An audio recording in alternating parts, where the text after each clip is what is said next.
আসসালামু আলাইকুম রহমতুল্লাহ।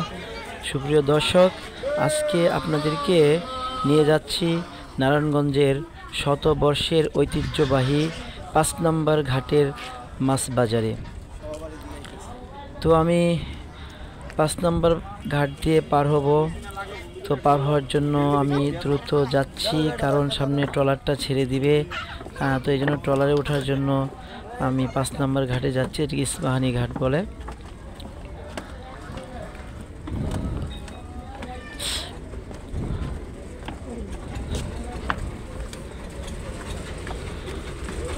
তো দর্শক, ট্রলার অপেক্ষা করতেছিল যে প্যাসেঞ্জাররা উঠতেছে। তো আমিও যাচ্ছি। এই তো ট্রলারে উঠে গেলাম।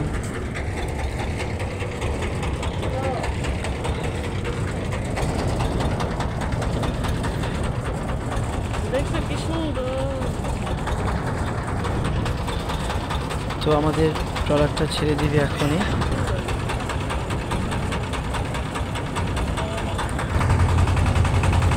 তো ভিউগুলো খুব সুন্দর দেখাচ্ছে এখানে। দর্শক, আপনারা এনজয় করতে থাকুন।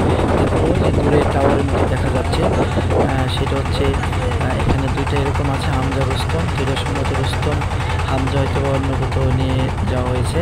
এগুলো জাহাজ যখন ডুবে যায় বা কোনো লঞ্চ ডুবে যায়, উদ্ধার করে। তো আপনারা দেখতে থাকুন, ভিউটা অনেক সুন্দর।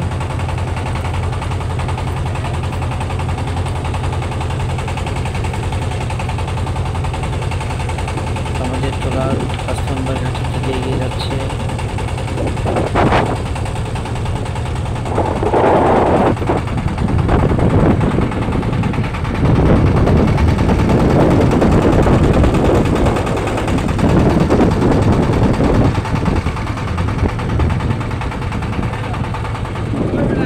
আলহামদুলিল্লাহ, এই ভিউটা অনেক সুন্দর ছিল। অনেক টলমলো পানি, শীতলক্ষা। একসময় সামনে আসবে যে পানিটা অনেক কালো হয়ে যাবে। তো এখন যথেষ্ট সুন্দর, যথেষ্ট টলমলে পানি, শীতলক্ষার পানি। তো খুব ভালো লাগে এখন। তো দেখুন, সামনের ভিউটা অনেক সুন্দর লাগছে। তো এই ঘাটে যাওয়ার পরে সামান্য একটু দূরে হচ্ছে মাছ বাজার।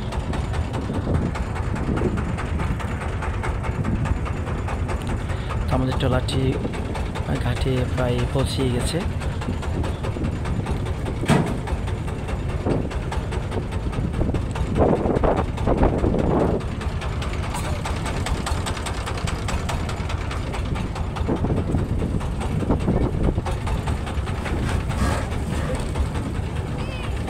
তো দর্শক, চলে আসলাম এবার ট্রলার থেকে নেমে মাছ বাজারের দিকে হাঁটতে থাকলাম। মাছ বাজারে চলে আসলাম। প্রথমেই দেখছেন, এটা একটু কথা বলেনি, এটা এমন একটা মাছের বাজার যেখানে সব ধরনের মাছ, ছোট বড়, এমন কোনো মাছ নাই যেটা এখানে পাওয়া যায় না।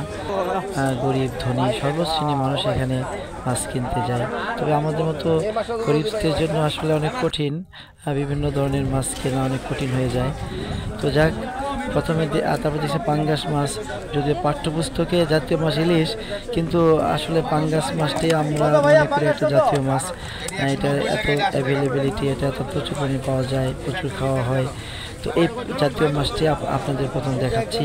এখানে অনেক বড় বড় সাইজের পাঙ্গাস মাছ ছিল। তারপরে দেখেন আরও বিভিন্ন রকমের মাছ, পিরানহা। এটা নাকি মানুষকে খেয়ে ফেলে এমন মাছ, পিরানহা। তো ভয় হচ্ছিল। এই যে পাঙ্গাসগুলো, অনেক বড় বড় পাঙ্গাস ছিল এখানে, একদম আমাদের মতো সাইজ, বড় পাঙ্গাস।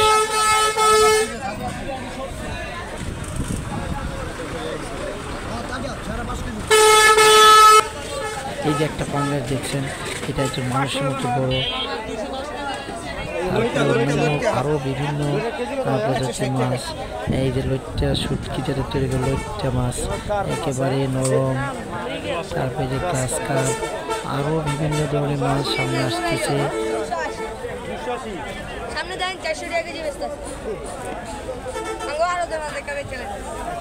এটা মনে হয় পাবদা মাছ। হ্যাঁ, পাবদা মাছ, রাইট। এটা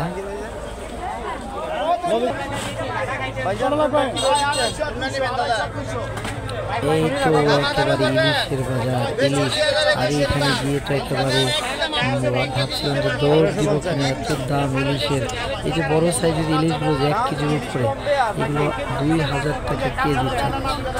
একেবারে আমাদের মতো গরিবদের জন্য অনেক কঠিন হয়ে যায় এই ধরনের মাছ কিনে। একটা কিনলে অন্য মাছ তো কিনাই যাবে না। তো এখানে চিন্তা করছিলাম কি করা যায়, ইলিশ মাছ তো কিনা যাচ্ছে না বড় সাইজগুলো।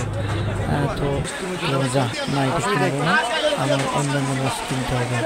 যদি একটা ইলিশ কিনি তো অন্যটা কিনা যাবে না। যাক ওইখানে একটা করি, ওইখানে বৃষ্টি শুরু হয়ে গেছে মুষলধারে। তো যে ইলিশকে ভয় পাচ্ছিলাম ওইখানে দাঁড়িয়ে অনেক সময় কাটাইতে হয়েছে। ইলিশের ছাতার নিচে দাঁড়িয়ে আছি অনেকক্ষণ পর্যন্ত।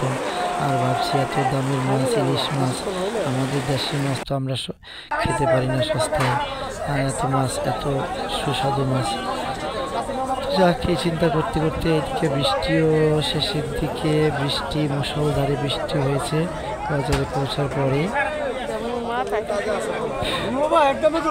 তারপরে যে কাতল মাছটা মনে হয় এগুলো আমাকে ইশারা করছে কেনার জন্য, লাফালাফি করতেছে। এগুলো অনেক বড় সাইজের মাছ, বড় বড় মাছ, কাতল মাছ।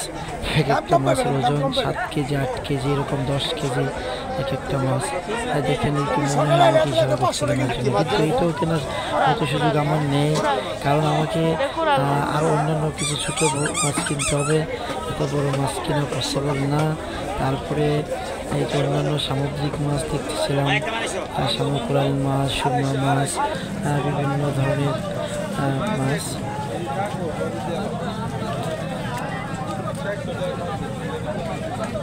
তো দর্শক দেখতে থাকুন, এনজয় করুন ঐতিহ্যবাহী সেই মাছের বাজার, 5 নম্বর ঘাটের মাছ বাজার, যেখানে বিভিন্ন ধরনের মাছ পাওয়া যায়, ছোট বড়।